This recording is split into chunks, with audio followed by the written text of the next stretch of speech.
Welcome back to my channel! This is Sanjay Vlog at your service! Ayun na nga mga langga, nung mga nakarang araw kasi mga langga, may latest upload ako sa aking YouTube channel. Ang title nun is 3 Advantage ng Pagiging Direct Hire na Caretaker dito sa Taiwan. And nabanggit ko doon na isa sa advantage ko bilang direct hire is nakatipid po ako dahil nga hindi na ako nagbabayad ng aking broker's fee. Ngayon, may nag-comment naman po sa video na yon na tinatanong niya kung magkano na daw ba ang sinasahod ko ngayon dito sa Taiwan dahil nga direct hire na po ako. Kaya naman mga langga, sa video na ito, isi-share ko sa inyo kung magkano na ba ang sinasahod ko dito sa Taiwan bilang direct hire na caretaker. So unang-una, syempre alam naman po natin na nitong mga nakaraang buwan lamang or nitong nakaraang taon lamang mga langga ay nagtaas po ng sahod or nagtaas ng minimum wage ang mga caretaker dito sa Taiwan, lalo na yung mga first time na darating dito, automatic is 20,000 NT na yung inyong minimum. Unlike before, mga langga, nung ako ay dumating dito is ang minimum is 17,000 NT lang. Pero nga dahil sabi ko nga kanina, nagtaas na po ang ating minimum wage bilang isang caretaker dito at luckily ako po ay nakasama doon dahil nga tinaasan na rin po ang aking sahod ng aking amo. So, from 17,000 mga langga, ako ngayon, ang minimum wage ko is 20,000 NT. Bago natin palalimin ang ating usapan or ang ating topic for today's video, i-disclaimer ko lang mga langga na ang lahat ng mga caretaker dito sa Taiwan ay iba-iba po ang sinasahod. Bakit ko po nasabing iba-iba? Kasi po nakadepende po yan sa ating mga amo. Meron pong sumasahod ng mga 30 plus, 25 pataas, ganyan. Pero ngayon, mag-i-stick po tayo sa aking sinasahod ngayon dahil nga, syempre, based lang ito sa aking experience. Total, ako naman ang tinanong ng ating viewers sa comment niya na magkano na daw ba ang sinasahod ko. Kaya ngayon, explain ko siya sa inyo. So, sabi ko nga kanina, tinaasan na ako ng amo ko ng 20,000 NT na minimum ko.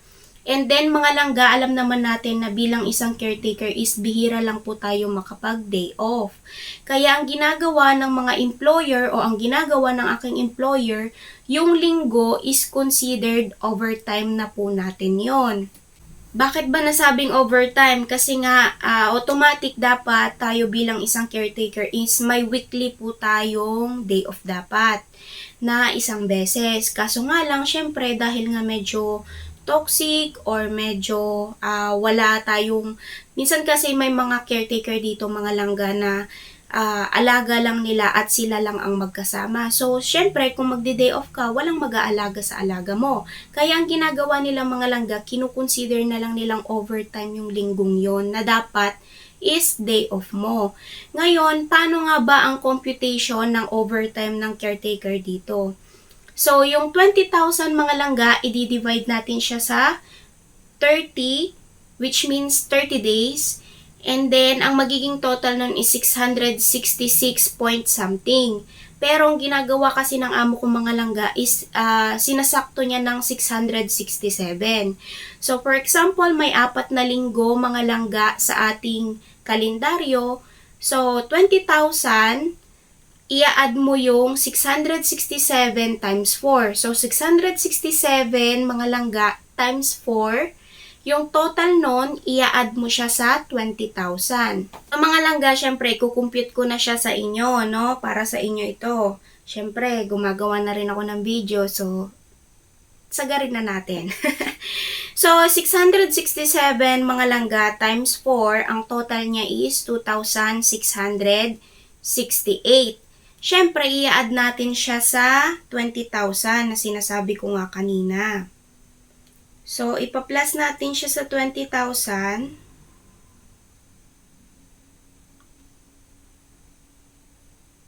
Okay, wait lang. Medyo mahina tayo sa math. So, ang total niya mga langga is 22,668. So, ito na po yung inyong magiging sahod sa buwan ng 4 na linggo. Kasi minsan mga langga, merong 5 linggo. Okay, so nag-focus tayo sa 4 na linggo, pero syempre, total na rin natin kapag limang linggo ang meron sa kalendaryo. So, 667 times 5, ayan, is 3,335. Tapos, i-add natin siya sa 20,000.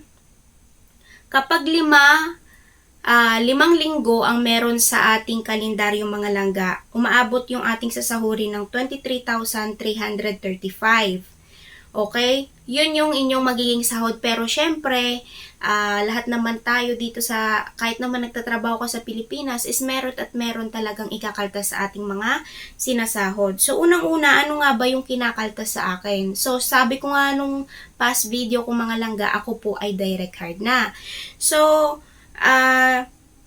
yung pagiging direct hard ko mga langga, meron pa rin kaltas yun. Ang kinakaltas po sa akin is yung 409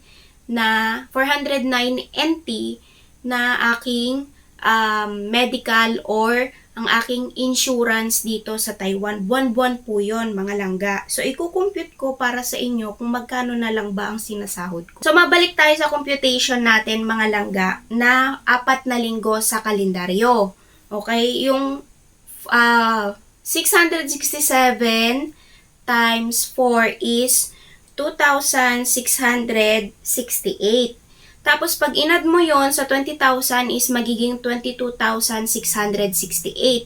Ngayon, yung 22,668 na ating sinahod, syempre may kaltas po yun. Ang kinakaltas sa akin, sabi ko nga kanina, is yung 409 na medical insurance ko dito sa Taiwan. So, i-minus natin siya, magiging 22,259 ang aking sinasahod. So, buwan-buwan mga langga, yun ang aking malinis na sinasahod na, mga nasa 22,000 na.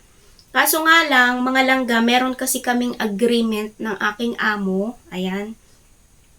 May agreement kami ng aking amo na kung ako ay magde-day off ng lalagpas sa isang beses, considered babawasan niya ako ng 500 NT. Pero pag isang beses lang ako nag-day off, libre po yun. Pag lumagpas ako ng isang beses na day off, ikakaltas po ako ng 500. Kaya mostly mga langga, sa isang cut-off nakakapag 2 day off ako. So which means yung isa libre, yung isa is hindi siya libre. Kaya ngayon, sa 22,259 na ating sinahod, kakaltasan pa tayo ng 500. So magkano na lang siya? Magiging 21,759 na lang ang ating sinasahod. Yun po yung aking malinis na sinasahod kapag ako po ay nagdi-day off ng more than 1 time. Ngayon, mga langga, sabi ko nga kanina, may buwan-buwan pa rin tayong kinakaltas, which is yung 409 na insurance natin dito sa Taiwan, which is helpful naman, nagagamit ko naman yun, kaya wala naman akong reklamo doon. Pero meron pa rin tayong yearly na kinakaltas sa atin. Ano nga ba yun? So mga langga, yung yearly na kinakaltas sa atin bilang isang caretaker is number 1 yung ating ARC. Binayaran ko po siya ng isang bagsakan, so nagbayad ako ng 3,000. Pero mga langga, kung hindi po natin kaya na magbayad ng 3,000, pwede naman po tayong kaltasan yearly ng 1,000. Pwede mo naman yung sabihin sa broker mo or sa amo mo.